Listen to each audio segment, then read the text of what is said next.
नमस्कार दोस्तों, आज मैं आपको भाई पंचमी यानी ऋषि पंचमी की कहानी सुनाने जा रही हूँ। आपका स्वागत है मेरे चैनल पे आस्था शक्ति की। चलिए अब कहानी स्टार्ट करते हैं। एक माँ बेटे थे, वे बहुत गरीब थे। भाद्रपद मास में ऋषि पंचमी का व्रत आया। बेटा माँ से बोला, माँ मैं भी बहन के घर राखी बंधवाने जाऊंगा।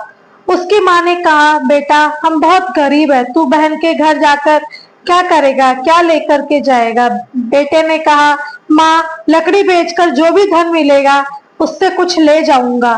तो अब भाई बहन के घर पहुंचा तो बहन सूत काट रही थी। बहन ने देखा भाई आया है, पर सूत का तार बार बार टूट रहा था। बहन उसे जोड़ने में व्यस्त थी। भाई ने सोचा, धनवान बहन को मेरी कोई परवाह नहीं है। भाई वापस जाने के लिए मुड़ा, वैसे ही सूत का तार जुड़ गया। बहन ने भाई को गले से लगाया। भाई बहुत समय बाद आया था, इसलिए खुशी के मारे उसे कुछ समझ नहीं आया तो पड़ोसन के पास गई और बोली, जब कोई प्यारा मेहमान आए तब क्या करना चाहिए। पड़ोसन ने मजाक में कह दिया कि घी में चावल बना ले और तेल का चौका लगा देना। बहुत देर हो गई थी, ना चावल बने और ना ही चोखा सूखा।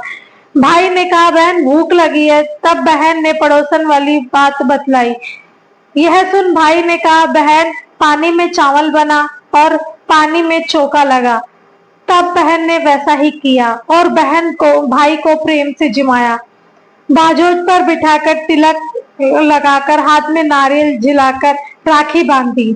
भाई ने जो भेंट में लाया था वो बहन को दे दिया। बहन ने सुबह जल्दी उठकर चक्की में आटा पीस कर भाई के लिए लड्डू बना दिए।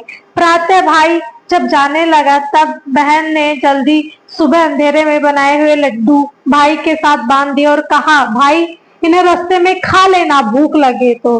भाई के जाने के बाद बच्चे उठे। बहन ने अपने बच्चों को लड्डू दिए तो देखे लड्डू नीले पड़ चुके थे और उसमें थोड़े थोड़े सांप के टुकड़े मिले। बहन बहुत देर तेज दौड़ती रही और उसने भाई को पेड़ के नीचे बिठा देखा तो भाई ने कहा, तेरे यहाँ से कुछ नहीं लाया मैं बहन। तब बहन ने कहा, भाई मैं तेरी जान बचाने आई हूँ। जो लड्डू मैंने तुझे दिए थे उनमें सांप पिस गया था, इसलिए मैं दौड़ी दौड़ी आई। बहन को प्यास लगी और दूर कहीं आवाज आ रही थी। बहन बोली, भाई मैं पानी पीकर आती हूँ, तो आराम कर। बहन पानी पीने गई तो उसने देखा एक बुढ़िया माँ कुछ बना रही थी और बिगाड़ रही। तो बहन ने पूछा, हे माता आप ये क्या कर रही है। तो बुढ़िया माँ ने कहा, एक गांव में एक लड़का है, उसका विवाह होगा तब वह मर जाएगा। तब बहन बोली, वह तो मेरा भाई है, उसको बचाने का कोई उपाय बतलाओ। तब बुढ़िया माँ ने कहा, यदि उसकी बहन उसकी शादी तक सभी काम उल्टे करे, पहले स्वयं के करवाए और फिर भाई को अपशब्द कहे तो भाई की जान बच सकती है। बहन वापस आई तो जिद करने लगी कि मैं तो भाई तेरे साथ ही घर चलूंगी और सत्यानाशे नाश पीटे कहकर लड़ने लगी। भाई ने सोचा बहन को कुछ हो गया और बहन को अपने साथ ले आया।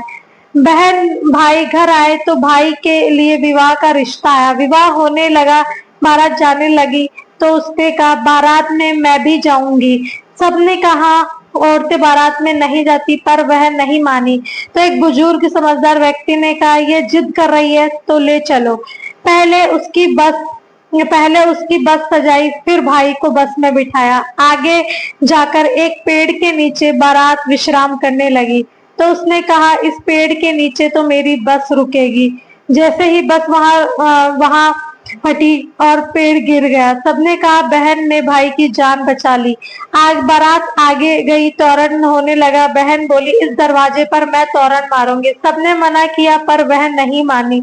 नाश पीटे सत्यानाशे को तोरण नहीं मारने दूंगी। तब उसकी बात मान ली और जैसे ही उसने दरवाजे से बारात हटी, दरवाजा गिर गया। सबने कहा, इसने तो भाई की जान बचा ली। फेरे होने लगे तो बहन बोली, इस मंडप में फेरे मैं लूंगी सबसे पहले।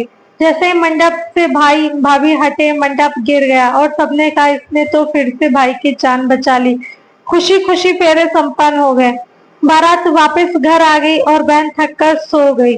सब मेहमान जाने लगे। बहन उठी और बोली, मैं अपना घर बच्चे ऐसे ही छोड़कर आई हूँ। अब सारी बात बताई कि मैंने ये सब भाई की जान बचाने के लिए किया था। बहन को गाजे बाजे से विदा किया। हे भगवान, जिस तरह बहन ने भाई की जान बचाई वैसे ही सब बहनों के भाइयों को दीर्घायु प्रदान करना। कहता ना सुनता ना, हुकारा भरता ना। तो दोस्तों, आपको ये कहानी कैसी लगी? आशा करती हूँ आपको ये कहानी अच्छी लगी और आप मेरे चैनल को जरूर सब्सक्राइब करिएगा और लाइक करिएगा। धन्यवाद।